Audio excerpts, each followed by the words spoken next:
Joining me now for a closer look at what's playing itself out in that market scene is Makwe Masilela from Makwe Fund Managers. Makwe, an absolute pleasure. Good afternoon. Afternoon to you and afternoon to your listeners. Brilliant, Makwe. It was a short week here. We are quite back from, the days that we had yesterday with Workers' Day, along with a lot of the world. But of course, what the most important thing I think that's happened since then is we know what's happening now with the US Fed. It does sound like they're slightly more hawkish than what markets would like. But I'm keen to get your thoughts on what we got from Jerome Powell's address. I think for me, the guy has been more dovish more than we expected.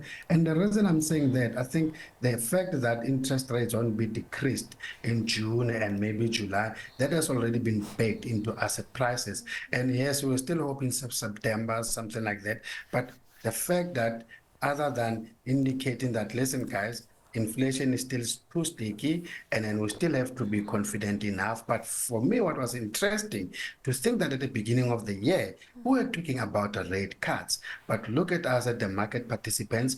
We are just excited to be told that, listen, guys, you don't have to think about a rate hike. I mean, it just shows you, how things can change. But will that last for long? I think maybe this is just a knee-jerk reaction. The minute we realize as participants that, listen, guys, there's a potential that as much as we are hoping for a soft landing, it might not be an easy soft landing, and there's also a possibility of a recession going forward. And bearing in mind that those who are in emerging markets, that debt which is in dollar terms, when the interest rates are high, that's not good for them. And also what's important to hear is that he completely got away with any concerns over stagflation. That's something that we've been concerned about here. I think all over the world, that conversation emerging, Makwe. And like you make mention of here, the issue of a soft landing or not is still out there on the cards there. But could we be downplaying the fact that there could be growth challenges in time in this environment?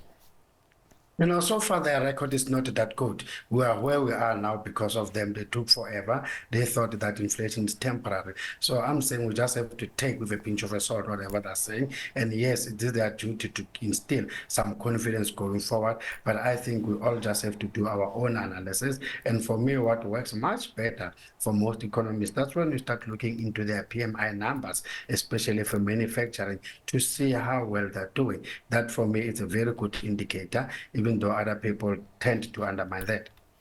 Also interesting coming out of the US here, Starbucks, McDonald's, Pizza Hut, all of them came out, even KFC reporting lower than they've seen sales there. And I think that's an important one, Makwe. Also an indicator there that, consumers are starting to feel it in their pockets and they are starting to pull back on expenditure there. Is it also possible that we might not have full sight of just how much strain the American consumer is under?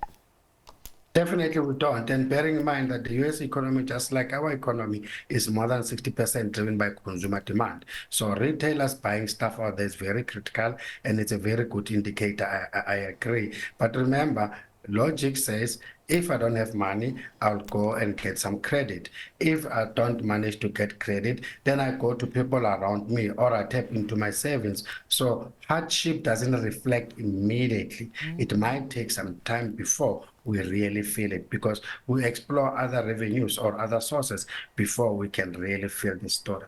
Very interesting. We'll be watching that one very closely. Let's look at Amazon now. That's one of the magnificent seven counters there.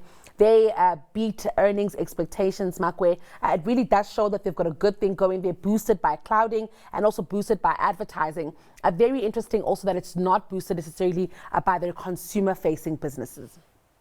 Yeah, but now for me, the concern is going forward. The guys are worried about cost, and maybe that is why you see how the market has been reacting. And truth be told, all these financial numbers, they're all backward-looking, and we buy stocks going forward. So if someone tells us that going forward might be faced with these possible headwinds, then definitely you just have to be cautious.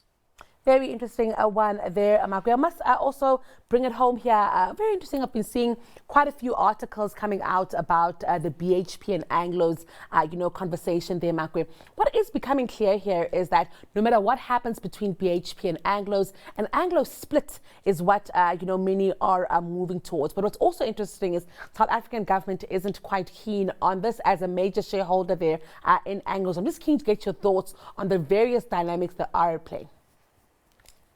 This is just simple. We're just complicating our lives. These companies are privately owned. These people, they've got their private capital. Yes, we might have pension funds, which happen to be shareholders in those companies. And if you look into PIC itself, they own how many percent? 7%. How many percent do you need to get something to be voted? Quite a bit, yeah. Either, 50 or 75%, depending on what kind of a resolution it is, Makwe. And then looking in Europe here, a very interesting company, Novo Nordisk. That's a company that's making Ozempic and Wegovy, all these drugs here, also shooting the lights out. I always say that the only thing more powerful than AI at this point is weight loss. And that's what we're seeing coming out of Novo Nordisk. And maybe it's because we love and like shortcuts, So if people can offer you something that, listen, within so many days, this is what's going to be happening, definitely you've got a market there. But is it sustainable? That's a debate for another day. And definitely those kind of products, and definitely they will continue to do well. And more importantly, people are very conscious when it comes to their health. We know the issues with weight, the kind of cause, the diseases that they cause. So I think any logical person will definitely want to look into that to make sure that they maintain their weight within a certain range. Brilliant, Makwe. I want to get your stock pick in a bit, but first, I'd like us to reflect on counters that have found favor with your industry peers. In sticking with the racing theme, I'm going with the Formula One group as my stock pick. Most of the listeners will be familiar with the Netflix show Drive to Survive, which captured a large audience and created many new F1 fans. The sport has been growing at a rapid pace in the US. To sustain this growth momentum, new races were added to the circuit, such as the Miami circuit and the Las Vegas night race. Whilst Formula One's current US broadcast deal pays less than $100 million per year, NASCAR, which has twice as many viewers per race, renewed its broadcast rights for $1.1 billion per year. I am of the belief that Formula One will still grow and be able to better monetize its US viewership in the years to come, and I see this as an exciting long-term play. I still like Bidcorp. I think especially at current prices, this is a business that is nicely diversified globally, feeds into the move from retail to out-of-home eating. For as long as developed market economies are growing their people's income and inflation is not going backwards, inflation is increasing, this is a business that's going to do well. The management there don't do spectacular things. They don't try making big acquisitions. They make small ones. They know where their market is. They execute extremely brilliantly, and through the cycle, they'll earn returns ahead of cost of capital. Going for Eli Lilly. I've been going on about Eli Lilly and Novo Nordisk for some time now. But I think what comes through in the results that they published today, just what the outlook for obesity and diabetic drugs are, especially Zepbound, which is theirs, which is Eli Lilly's. Novo Nordisk, we know, is Wegovy and Ozempic.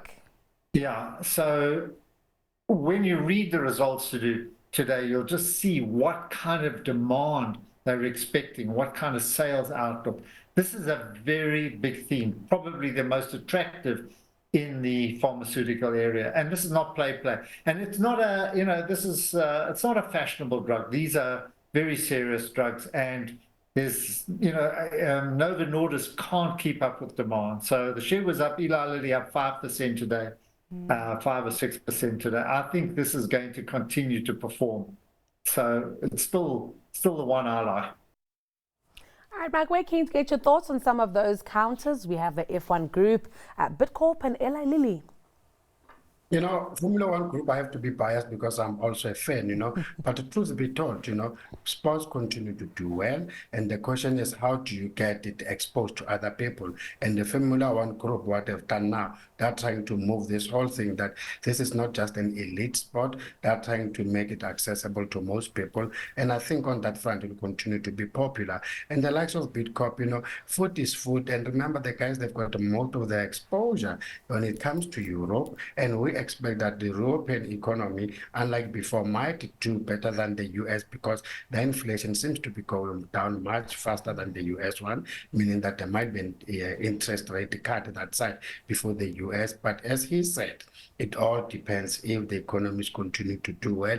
And then, yes, the guys that unfortunately priced for perfection, their PE is quite demanding. And yeah, David is right, you know, it's true. People are looking for those kind of remedies when it comes to dealing with obesity. And obviously, the market demand out there cannot be matched by fewer supplies. Let's get your stock pick for this afternoon, Makwe.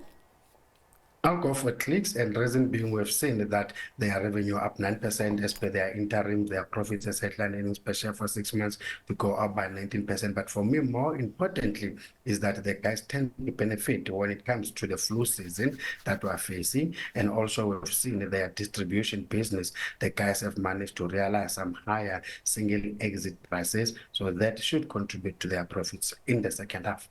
Brilliant, Makwe. An absolute pleasure having you with us this afternoon. Thank you so much for your time. That was your midday markets update with Makwe Masilela from Makwe Fund Managers.